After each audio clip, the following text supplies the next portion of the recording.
Alors, associer la notion d'instruction à celle de partition, ça peut paraître redondant de prime abord, puisque c'est le propre d'une partition musicale que d'indiquer ce qui doit être fait, le travail à accomplir. Puisqu'une partition, qu'est-ce que ça produit chez celui qui a appris à déchiffrer des notations, ça va engendrer une succession de gestes, de comportements précis, sans lesquels la musique ne se réaliserait pas.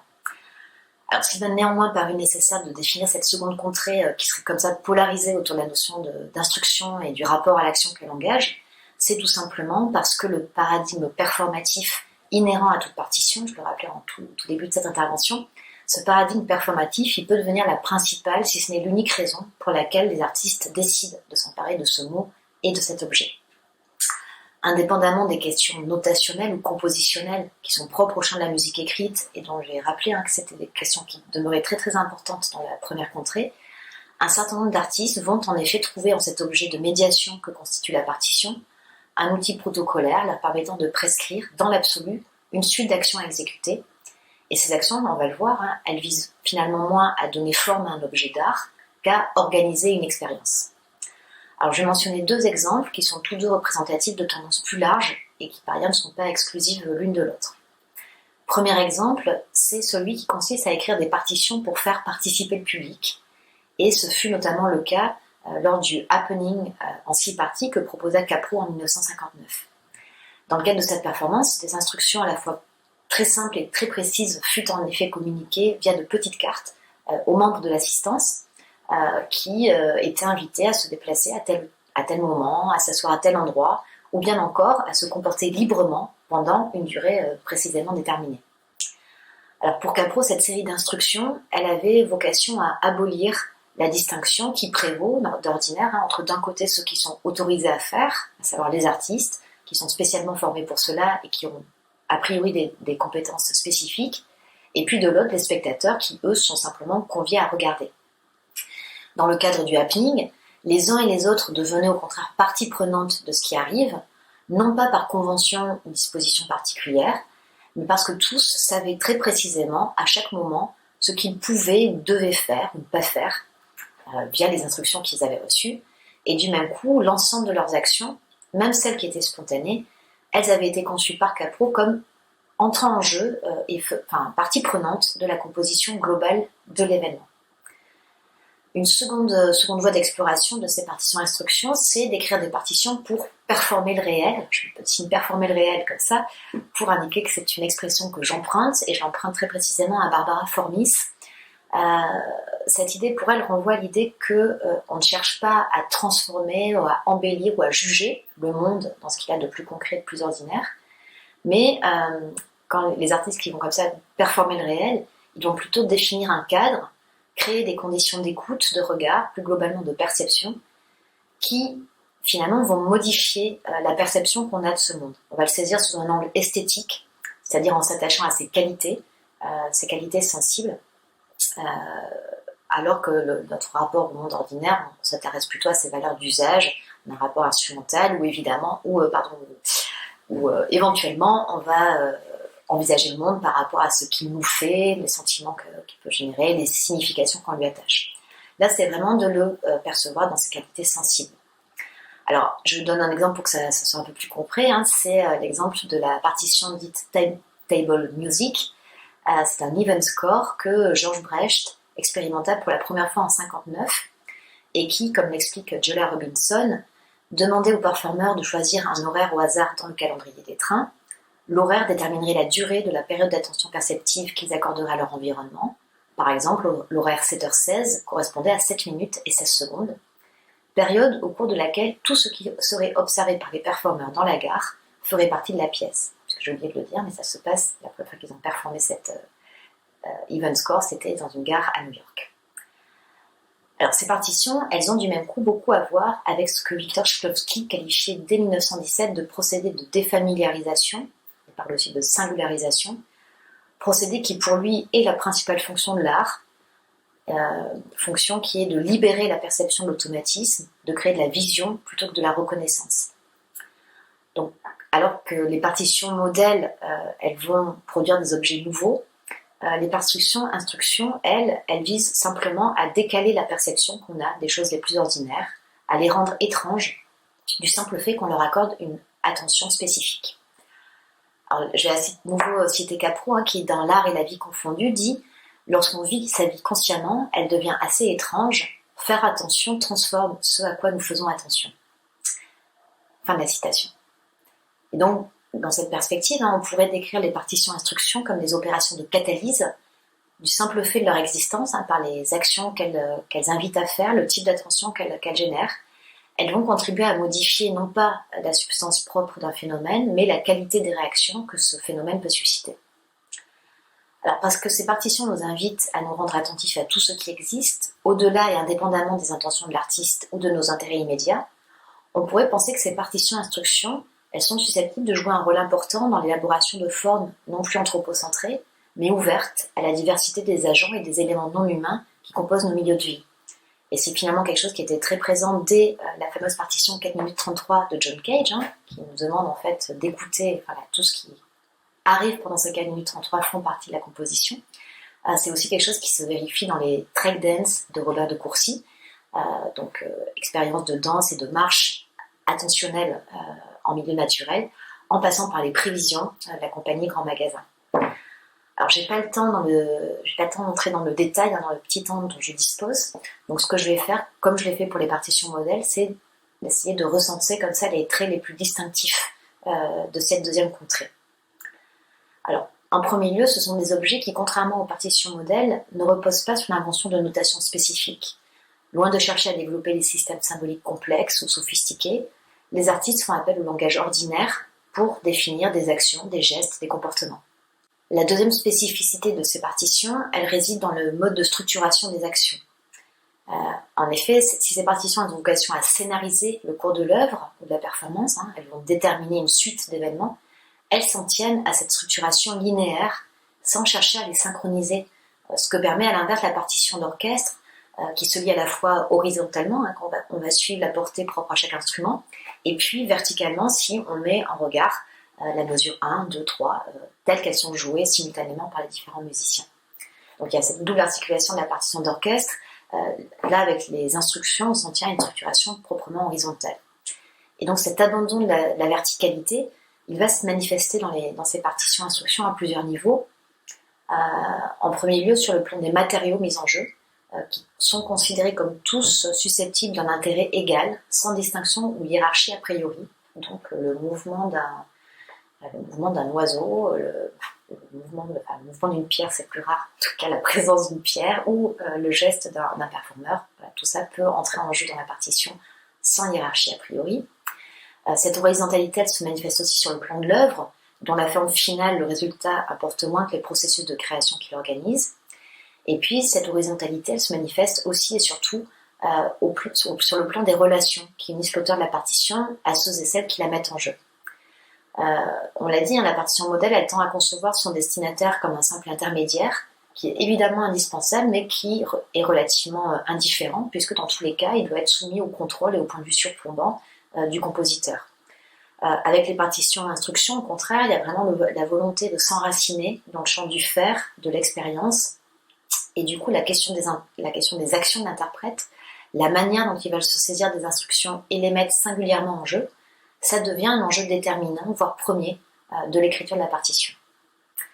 Troisième et dernière caractéristique de ces partitions instructions, c'est le rapport qu'elles entretiennent au jeu, non plus le jeu spécialisé propre aux artistes scéniques, mais le jeu en tant qu'activité ludique et réglée. Donc on pourrait dire game versus play. Le statut de l'interprète se voit alors questionné de deux manières. D'un côté, il semble ne plus avoir de compétences particulières à faire valoir. Tout le monde peut mettre en jeu des partitions instructions. Et d'un autre côté, il semble ne pas avoir d'autre prétention que d'obéir aux règles de jeu. Il fait ce qu'il a à faire sans charger son exécution d'une plus-value symbolique. Du même coup, les plaisirs et les enjeux de son travail sont à chercher ailleurs, je dirais dans une forme de disponibilité, d'accueil, d'extrême attention à tout ce qui peut être dit, fait et partagé avec l'ensemble de ceux et celles qui prennent part à l'expérience artistique, et avec la conscience que, dans la vie comme sur scène, les programmes d'action sont des cadres avec lesquels jouer. Alors ces différentes caractéristiques, on va les retrouver dans la troisième contrée, celle que j'ai appelée les partitions de matrice, mais ces caractéristiques vont se trouver portées à un niveau d'incandescence maximal. Troisième et dernière contrée, donc, partition matrice. Jusqu'à présent, les partitions dont j'ai parlé, ce sont des formes stabilisées, dans le sens où une fois qu'elles ont été établies, que ce soit de manière autoritaire ou à l'issue d'un processus d'accommodement collectif, ces partitions n'ont pas vocation à changer. À l'inverse, l'observation des pratiques m'a conduite à prendre acte du fait qu'il y avait des partitions qui ne pouvaient être appréhendées qu'à travers le prisme de la variabilité, soit, je cite la définition, aptitude à subir des modifications dans sa forme et dans ses fonctions, sous l'influence de facteurs externes ou internes.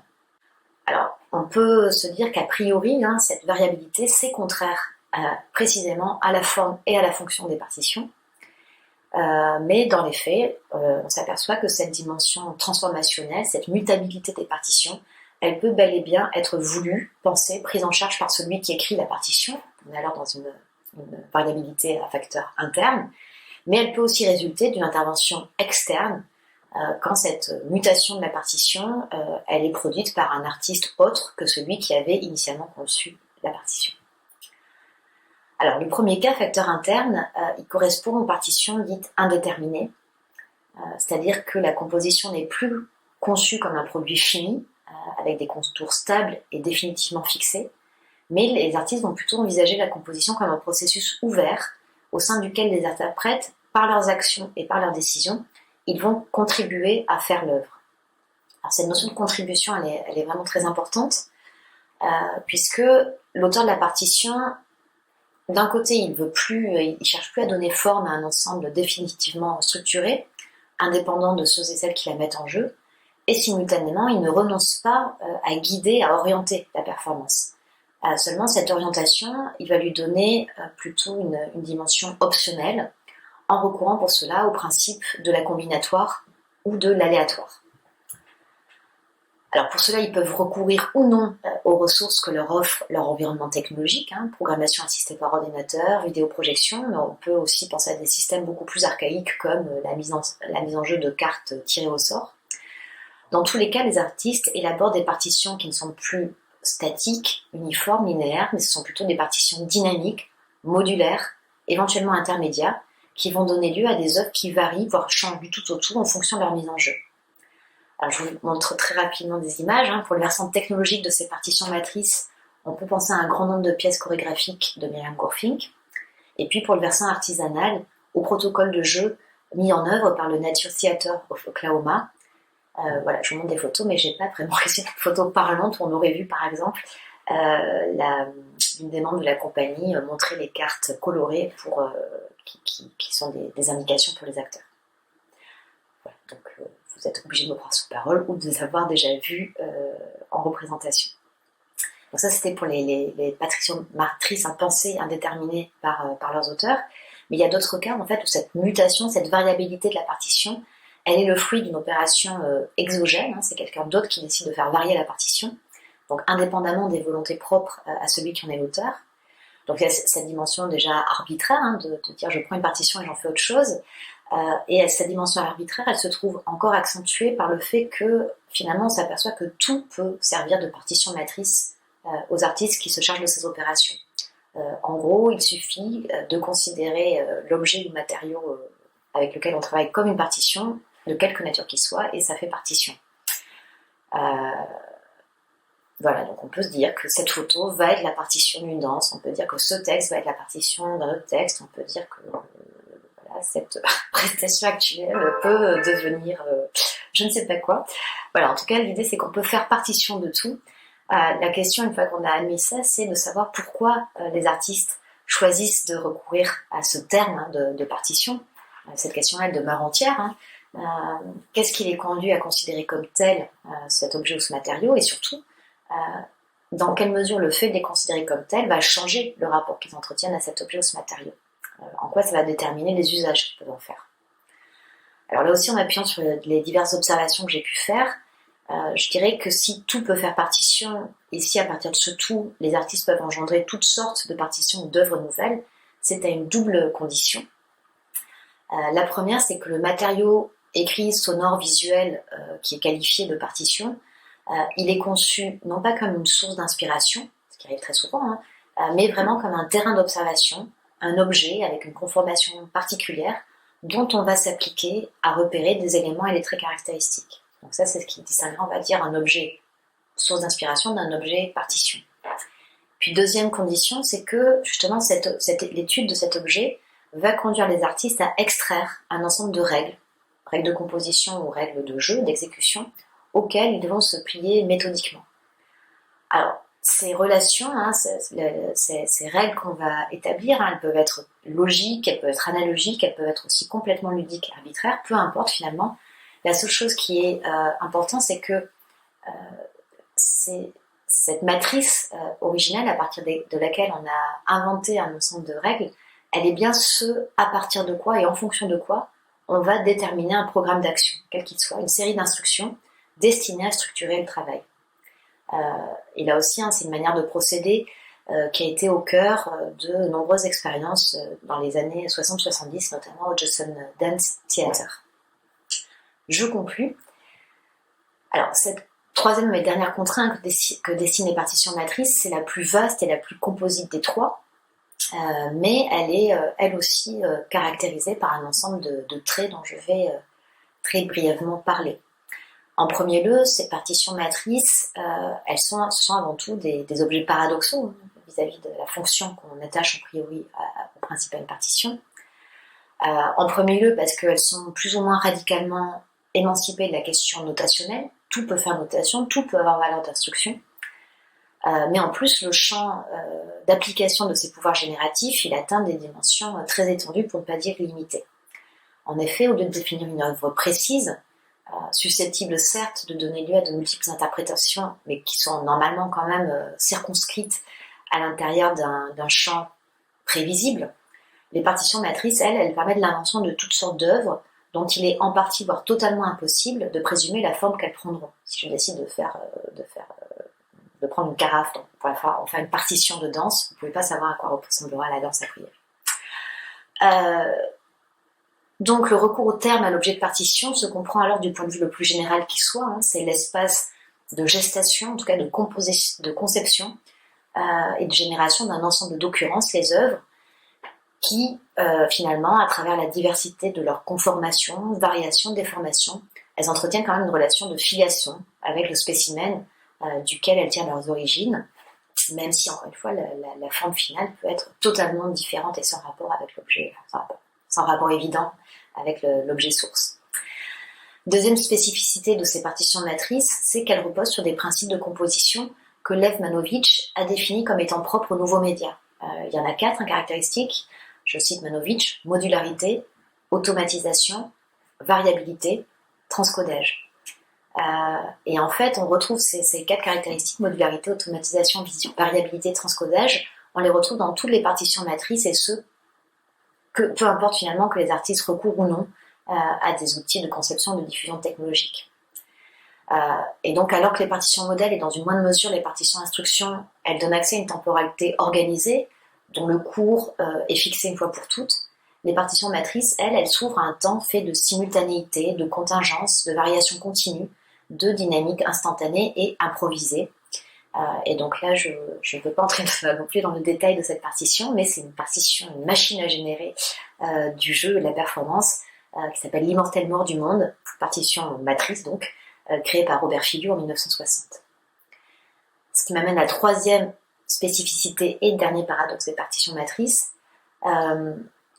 le fait qu'elles signent globalement une mise en retrait des pouvoirs décisionnels de celui ou celle qui en est l'auteur. Au lieu de se poser comme figure ordonnatrice du sens de l'œuvre, au double sens d'orientation et de signification, mais aussi de se faire valoir comme figure créatrice aussi originale qu'originelle, ceux et celles qui construisent des partitions matrices entendent explorer des modes de création plus coopératifs et surtout, je dirais, plus conjonctifs, dans le sens où ça engage des manières d'être et de faire fondées sur un principe d'interrelation entre une œuvre et une autre, avec et parmi les interprètes, et enfin avec l'espace-temps spécifique où l'œuvre se déploie. Telle pourrait être du coup l'utopie ou la promesse politique, potentiellement écologique, mais potentiellement aussi néolibérale, j'en ai parlé dans l'ouvrage mais je ne peux pas développer ici, dont se chargent ces partitions matrices. Voilà, donc du coup c'est sur cette perspective, elle aussi ouverte et indéterminée, que je m'arrêterai, et je vous remercie par avance et par supposition pour votre attention. Bonne suite de colloque à vous toutes et tous.